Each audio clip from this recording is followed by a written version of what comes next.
Hi friends, இன்னைக்கு என்ன பார்க்க போறோம்னா SBI கிளர்க்கு ப்ரீவியஸ் இயர் கொஸ்டின்ல ஆப்டில கேட்ட ஒரு வித்தியாசமான பசிலுங்க. அது பார்க்கலாம். ஸோ ஃபர்ஸ்ட் இந்த கொஸ்டினை வாசிச்சு அதை அப்படியே நான் டீகோட் பண்ணிட்டே வரேங்க. இந்த இடத்துல நம்ம வந்து அதை எழுதிட்டே வரலாம். ஃபர்ஸ்ட் என்னென்ன சொல்லியிருக்காங்கன்னு பாருங்க. ஸ்டேட்மெண்ட் 1ல there are 3 groups of students சொல்லியிருக்காங்க. X, Y and Z. ஓகேங்களா? they study in different classes A, B, C. Number of students in class A is 120. So இதை மட்டும் நான் இப்போ எழுதிக்கிறேன். கிளாஸ் வந்து A, B, C, students வந்து X, Y, Z. ஓகேங்களா? ஸோ இதில் இப்போ கிளாஸ் ஏல டோட்டல் வந்து எவ்வளோ சொல்லியிருக்காங்க? நம்பர் ஆஃப் ஸ்டூடெண்ட்ஸ் கிளாஸ் ஏவோடது மட்டும் 120 சொல்லியிருக்காங்க. இப்போ அடுத்தது என்ன கொடுத்துருக்காங்கன்னு பாருங்க. Number of students in class C is 80% of the total number of students in class A and B.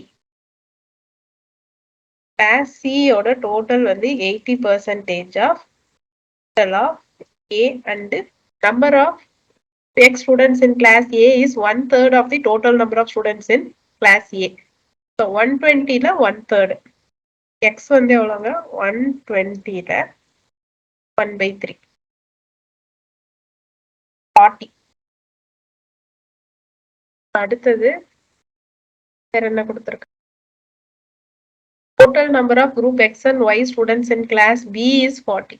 Class பில எக்ஸும் ஒய்யும் சேர்த்தா எவ்வளோங்க? 40. அடுத்தது வேற என்ன கொடுத்துருக்காங்க? ஸ்டேட்மெண்ட் 3 அடுத்து ஓகேங்களா. Ratio of group Y and Z students in class A is 3:1. இப்போ இந்த ரேஷியோ வந்து கொடுத்துருக்காங்க 3:1. Ratio of group X and Y in class B is 3:1. இந்த ரேஷியோ வந்து 3:1 கொடுத்துருக்காங்க. அடுத்தது total number of students in class B is 250% of the total number of students of group X and Y. So இங்க வந்து 50% of X plus Y. So இது B ஓட X plus Y தான். So B ஓட X plus Y வந்து எவ்வளவுங்க? 40. கரெக்ட்டுங்களா? அதுல 250%னா எவ்வளவு வரும்? 3/100 of B by 20. 100. இதுல அதாவது பியோட டோட்டல் ஸ்டூடெண்ட்ஸ் வந்து 100. ஏக்கு வந்து 120 தெரிஞ்சிருச்சு, பிக்கு வந்து 100 தெரிஞ்சிருச்சு. அடுத்ததை வச்சு நம்ம கண்டுபிடிச்சிட்டு இருக்கோம். இப்போ இவங்க 2 பேர் தெரிஞ்சுட்டா சியோட டோட்டல் வந்து 80% ஆஃப் ஏ பிளஸ் பி. ஏக்கு வந்து 120, பிக்கு வந்து 100. அப்போ 220. 80/100 ஆஃப் 176.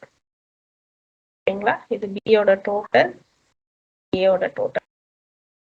சரிங்க. அடுத்த ஸ்டேட்மெண்ட் 4 பாருங்க. Ratio of group X, Y and Z of class C. இந்த ரேஷியோ கொடுத்துருக்காங்க 3:5.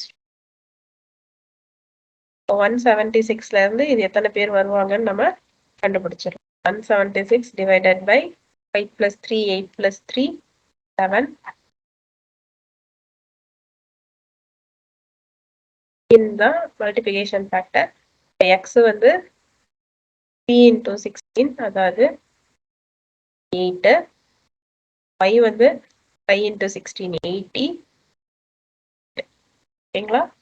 அடுத்து இங்க வந்து பாருங்க ரேஷியோ 3:1 கொடுத்துருக்காங்க. Total of 40. அப்ப இது 30, இது 10 இருக்கும். 100. ஸோ 60 இருக்கும். அடுத்து y வந்து இங்க வந்து என்ன ரேஷியோ கொடுத்துருக்காங்க? மொத்தம் 120ங்க. ஸோ இவங்க 2 பேர் எவ்வளோ இருப்பாங்கன்னா 120 - 40 = 80 இருப்பாங்க.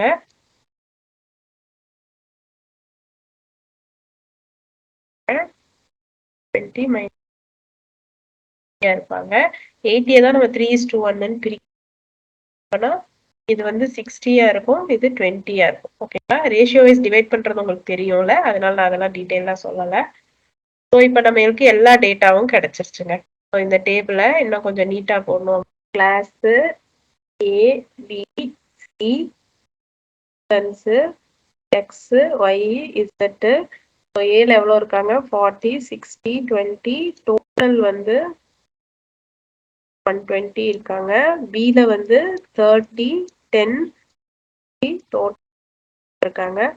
சில வந்து 48, 80, 48, டோட்டல் வந்து 1. இப்போ கொஸ்டின்ஸ்லாம் ஆன்சர் பண்ணலாம். Find the number of students in class C 176 கண்டுபிடிச்சிருக்கோம். அடுத்தது number of students in class A is what percentage of the number of students in class B? So 120 by 100, 100. 100 cancel ஆயிடுச்சுன்னா 120%. What percentage of அப்படின்னு சொல்லி அதுக்கப்புறம் என்ன கொடுத்துருக்காங்க, இந்த what percentage ஆஃப்க்கு அப்புறம் எது வந்திருக்கோ அதுதான் டினாமினேட்டர்ல வரும். ஸோ இது நிறைய பேருக்கு குழப்பம், அதனால அதை அடுத்து find the total number of students of group X. எக்ஸ்ல இருக்கிற டோட்டல் நம்பர் எவ்வளோன்னு பாருங்க. 40 + 30 70, 70 + 40 118. ஆன்சர். அடுத்து find the ratio between the group X and group Z students in class B. X and Z 1:2.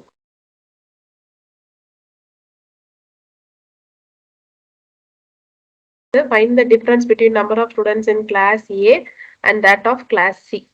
Class A ல வந்து 120, class C ல வந்து 176. So 56ன்றதா இந்த டிஃபரன்ஸா இருக்கு. ஸோ அவ்வளோதான் ஃப்ரெண்ட்ஸ். சம் பார்க்க வித்தியாசமா இருக்கலாம், பெருசா இருக்கலாம், பட் நீங்க அதை ஒன்ஸ் வாசிச்சு அந்த டேட்டாவை இன்டர்பிரேட் பண்ணி மாற்ற ஆரம்பிச்சிட்டிங்க, டீகோட் பண்ண ஆரம்பிச்சிட்டிங்கன்னா அது சிம்பிளரா தாங்க இருக்கும். ஸோ எதை பார்த்தும் பயப்படாதீங்க, ஓப்பன் மைண்டடா இருங்க. என்ன கொஸ்டின் வந்தாலும் எல்லாமே உங்களுக்கு தெரியும், எல்லாமே உங்களால போட முடியும். அதுதான் உங்களோட சீக்ரெட் ஆஃப் சக்சஸாவே இருக்கும். உங்களுக்கு வேற என்ன டாபிக்ல வீடியோஸ் வேணுமோ அதை கமெண்ட்ல சொல்லுங்க friends. Thank you and all the best friends.